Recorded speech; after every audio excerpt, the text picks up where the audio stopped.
Celeb Savant is a career retrospective type interview focusing on singers, actors, and industry experts. Join Barrett Edelstein now as he dives into the entertainment world.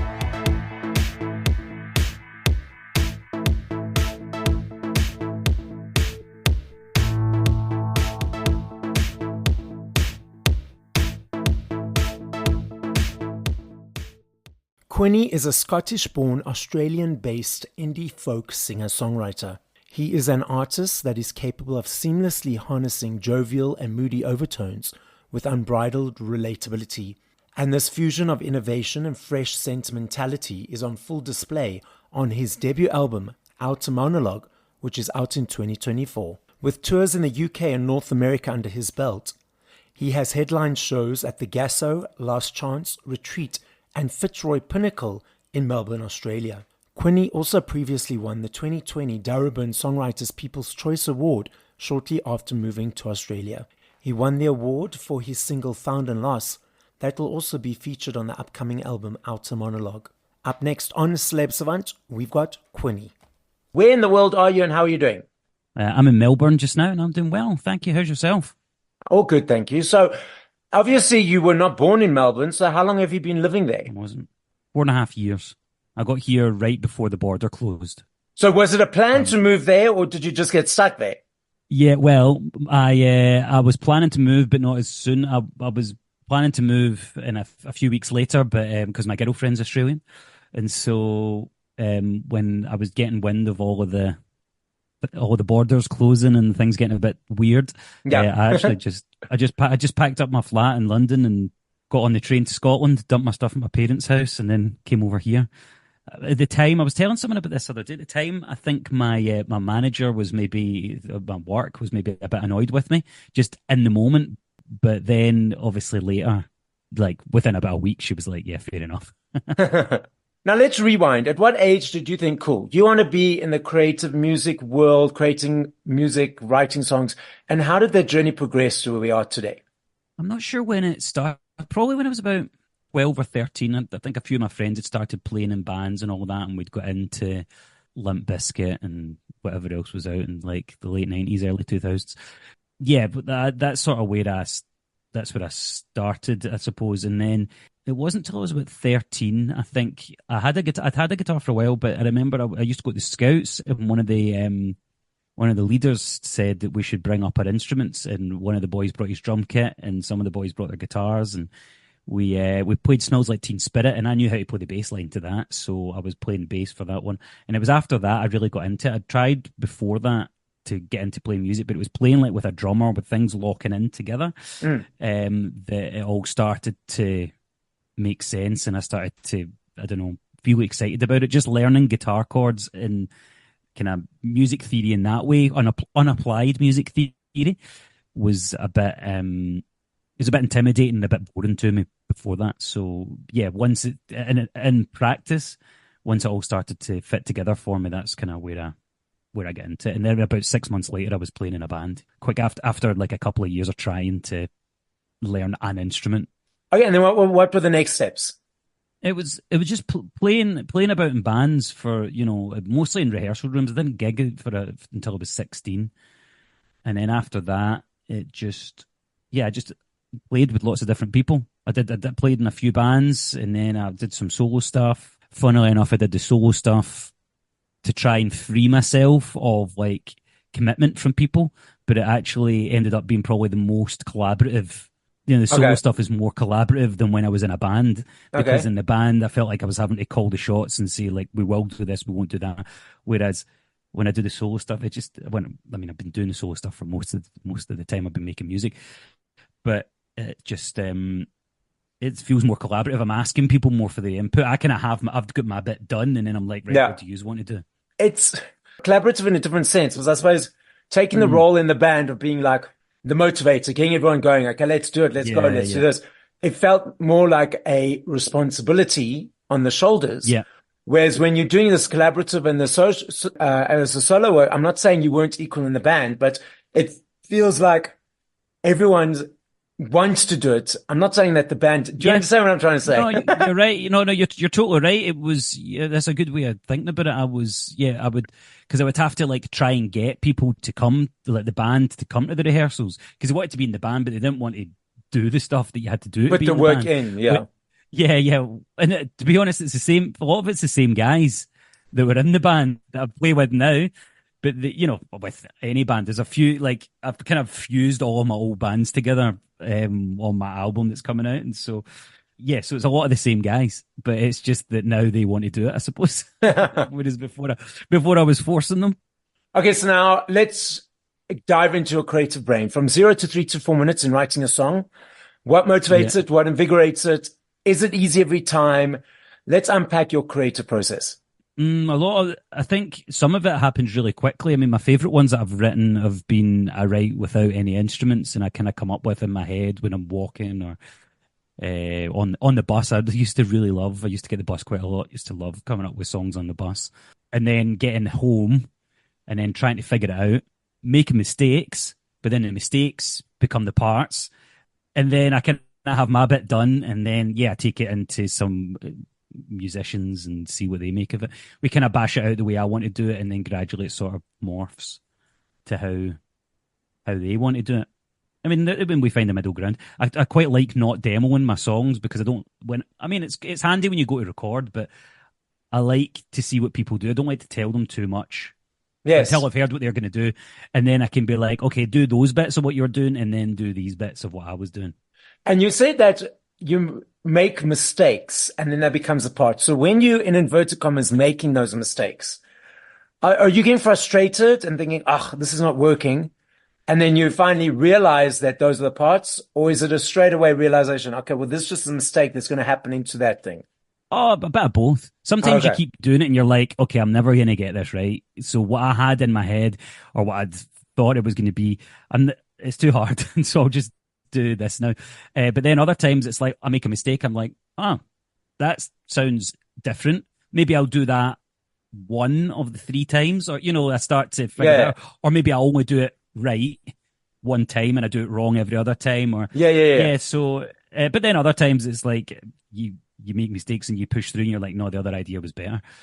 Yeah, I guess it's a bit of both. I try, and something I think I've got better at is going with the flow, even with myself.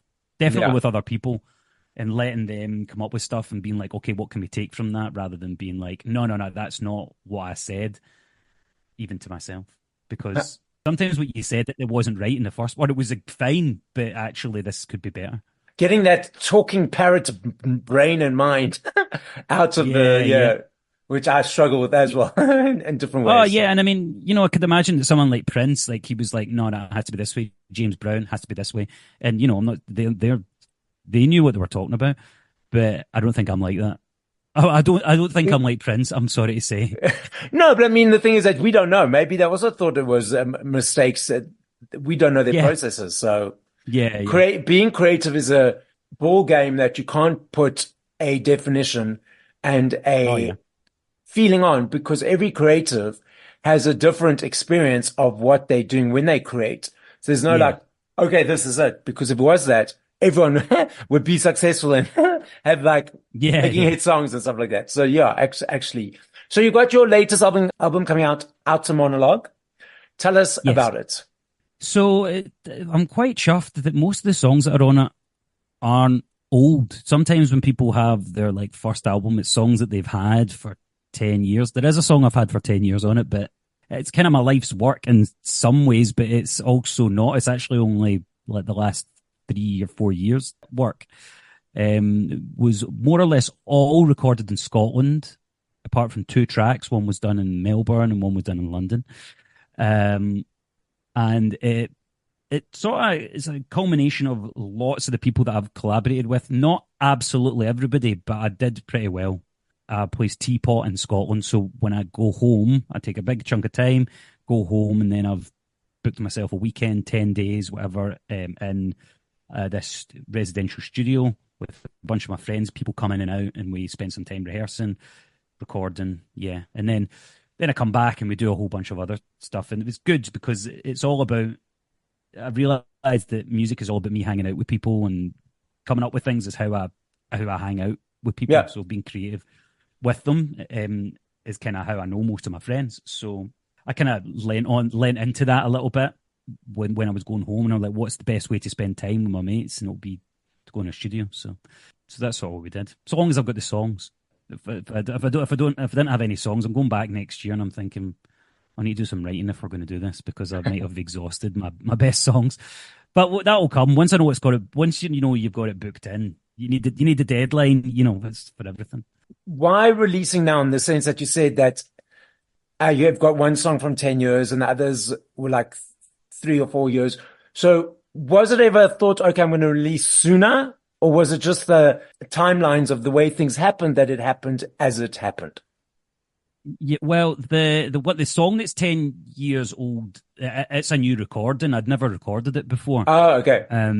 But it's basically because it's for the first time I spent a long, decent amount of time in the studio. In fact, what I'd done was it was originally going to be an EP, and so I was home in 2022, and we recorded a few songs, 3, 4, and then I was like getting ready to release that. And then as I was getting the assets ready and getting like music video stuff done, and by the time it all got mixed and mastered, there was a whole bunch of reasons that things get held up. But then it was nearly time for me to go back to Scotland. So I booked another stint in the studio, and I thought, fuck it, let's just do an album. And so then it actually makes more sense, because it means I've got all of the assets and stuff ready to actually do a proper campaign, which is something I've never done before. So it's always been a bit ad hoc. So that's sort of why it's came about. It's just, I think it's actually because I've been going home and taking big chunks of time off, which is the first time that I've had lots of free time or lots of dedicated music time. Yeah. It's the first time in the last, I don't know, 15 years maybe, that I've had that amount of time. But some of my mates that like a mate of mine is playing drums on about half the album. He was a mate of mine from uni, and we spent time together in uni, but I think that actually the week that we spent when we were hanging out together there, it was the most time we'd ever spent together, intensely. So that, like, yeah, I guess it's all around opportunity. I'm a little bit older, and I've got a little bit of, I've saved up a bit of money for it. I'm not working like total minimum wage anymore. So Melbourne, because I was in London before, Melbourne is a lot cheaper than London, although it's expensive. It's a lot cheaper than London, and the wages kind of matches up. So I've felt like I've been able to manage my money a bit better, partly being older, partly, I suppose, working up in the workplace or whatever. Yes. You referenced that it's the first time you're doing a campaign for an album, because it's your first album. Are there any aspects from the campaign that you're like, oh, I didn't realize this was part of it. This is surprising? Not necessarily that it's surprising, but I guess I'm just impressed by how many people out there are covering music, because PR has been like a big part of it. I've done some interviews and stuff before, but this last kind of season, since, I don't know, when did I release the first single, like May or June or something, been doing lots of interviews. There's just lots of people all over the world that are interested in plugging music. I love the internet for that. I suppose that we've got that. And yeah, I mean, I suppose as well, just the whole playlisting thing with Spotify. I never looked at it as much as I have now. I'm kind of like addicted to checking what the streams are, and I don't think I quite anticipated that. And sometimes they're better than others. Some days you're like, then that's what you're chasing. You get a couple more. Also, looking at, for me, like the amounts of downloads, it's very important to like take a step back and not let that be what it's about. Oh, totally. Yeah. And that's why I've been like, I'd release music and stuff, but it's always about the gigs for me. So if I can get like 50, 60 people down to a little venue in Melbourne, I feel pretty good about that, because I've only been here a few years, and, I'm not out the way that I was when I was like 20 around Glasgow making mates with everyone, and everyone was going to each other's shows. So, it's more about, the live show to me is like, that's where you see that's the fans, rather than like, I mean, even if I got 100,000 streams, I'd be like, who the fuck is listening to my music? It's like, I just wouldn't believe it. So it's at least that's real, that's tangible. But why wouldn't you believe that amount of people would be listening? Oh, I don't know. It's just because it's never happened before. Okay. And it seems like a crazy number. See some of the streams that some artists get, and you're like, that all can't be real. I mean, maybe I'm just cynical, but No, well, let's put it out there that all those streams will come in. But we're discussing this, so I want to find out your perception as an artist who's releasing their first album, up and coming, etc., etc. So I love me a CD. I love budgeting for a CD every month. For me, I love the journey of the choice, the receiving, the unpacking, the booklet, and listening from song 1 to whatever number. The sound quality on the machine is 100 times better than what is received on a streaming platform. I'm not sure if you're aware that CDs, vinyls, and cassettes, even cassettes, can you believe, a massive comeback. So last year alone in the UK, 5.9 million sales of vinyls, the biggest since 1990. CDs now, so in the UK, there's a basket of goods that they gauge for tax purposes. I'm not sure what actual purposes, but they gauge. Vinyls have been in it for the longest while, and because of the upsurge of CDs again, that product is back in the basket. And the research is showing that it's actually the younger people, the 15-year-olds, the teenagers, the early 20s, those are diving into this world, not necessarily the people who are nostalgic and the older generations. But again, as you referenced, we've got these streaming platforms that people consume music on. What is your observations of the landscape at the moment? I mean, people want something physical. I think you always want to go and buy something if you're really into it. But also, if it's a smaller artist, people want to support.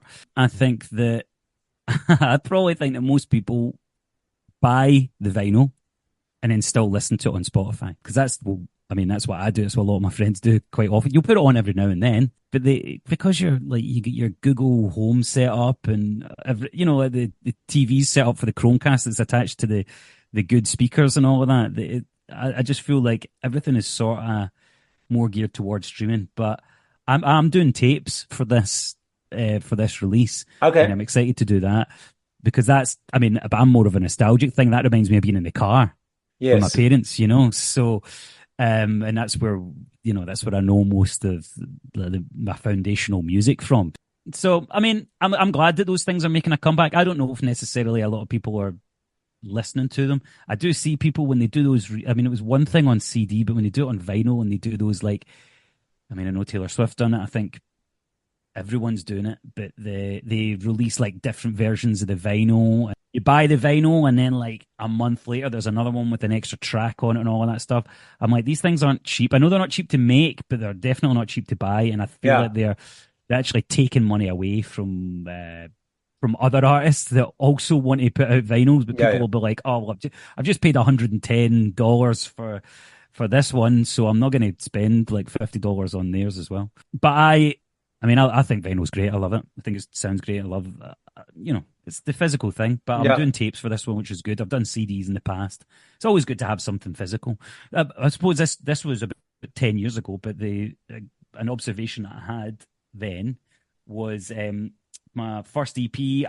I made out of vinyl sleeves. I made CD covers and block printed on them, but the CDs that I'd actually got to put in them didn't arrive in time. So I made like paper CDs and stapled a download code on it and put it in. And I was like, well, if you give me your email address, I'll send you the proper CD at the time. Yeah. And when the CDs arrived, like 2 weeks later or whatever, I emailed everyone and then nobody got back to me. Hardly anyone even downloaded the thing off the download code. They just streamed it on Spotify and had the physical thing. So it was just interesting that they wanted the physical cover, but they didn't even have it. It was a CD case, but they didn't even have a CD in it. For me, that's just bizarre. Anyway. Yeah, but it was because it was a handmade thing. They just wanted the physical thing. I suppose that's my point about people just wanting the physical. Yeah, I understand. But for me, as a CD lover, I would like, where's my CD? I want that. Yeah, CD. fair. And I would have sent it to you. Like I had them. I was ready to post. I was like, I'm really sorry, but I do want to. This is my gig. I want people to buy them. You've got the album coming out in October of 2024, and what's happening after that? The rest of the year, next year, you said you're going to be going to Scotland again. I hope potentially booking more time to record new stuff. What else is in the pipeline? I'm going to release a Christmas song. I've done quite a few Christmas songs. I don't know if you've had a look on my Spotify and all that, but I've got quite a few Christmas songs. So I'll release another one of those this year in like November, maybe December. And then I'll do a album launch / Christmas gig where I'll do 2 sets. I'll do one set of the full album and then a second set of all of my Christmas stuff. Yeah, and I'll have two separate bands for that. So that'll be fun. That's hanging out with more people. Yeah. And yeah, and then for next year, I don't know. There's a couple of songs that I want to release off the album. I've got some videos made and things, so I'll do that. Next year, yeah, I'm going to go back home and do some hanging out. But I'm going to, I want to record. If I can make time, I'll record, and I need to write some stuff. I'm not sure what happens after the album, to be honest. I'm hoping to book some gigs. We'll see how this all goes. As an independent artist, it's quite expensive, so we'll see what kind of return I get on the things. But it's also addictive, so it's like, I say that now. Yeah, I mean, if it's a passion, it's just about like, let's just do this. Yeah. So we'll see what happens. Quinny, I love this game. I know if I had to ask you this question in 2 years, 20 hours, 5 minutes, I know your answer will be different every time, simply because there are millions of them. I recognize that and I understand that. I'm not saying favorite. I'm saying top of mind. So without any reasoning, the first 5 songs that come through to your brain by other artists that you would push play to their songs once we finish this conversation, what would those 5 songs be and by whom? Golden Slumbers by the Beatles. Through that whole Abbey Road medley is always up there. Lights Out, Words Gone by Bombay Bicycle Club. Don't know if you know that song. Do you ever listen to John Grant? Yes. Do you know John Grant? Yeah. Well, there's quite a few of his. I mean, I might say Queen of Denmark, but there's quite a lot of his songs that I like. Not so much his electronic-y stuff, but his more kind of band songwriter stuff. Go or Go Ahead by Rufus Wainwright. Yes. If you know that tune, it sounds a bit kind of Radioheady, and yeah, I've always loved that song. There's No Such Thing as a Jaggy Snake by Biffy Clyro. It's a bit screamier than I'm into now, but there's just the song does a switch kind of halfway, and I just love that. So. Okay, so I know all those artists. Just a reminder for me about those songs, but I don't know all those songs. I need to add them to my list, so thank you. So the podcast is listened to throughout the world. As a final message to the audience, what would you like to say? I hope that you're inspired to make some music of your own. And if you want to compete with me, want to see if you could do better, you could listen to my album and see if you can do any better. I dare you. Thank you for listening to this episode of Celeb Savant. Please follow Barrett on TikTok, Instagram, YouTube, and Facebook at Celeb Savant. That's CelebSavant.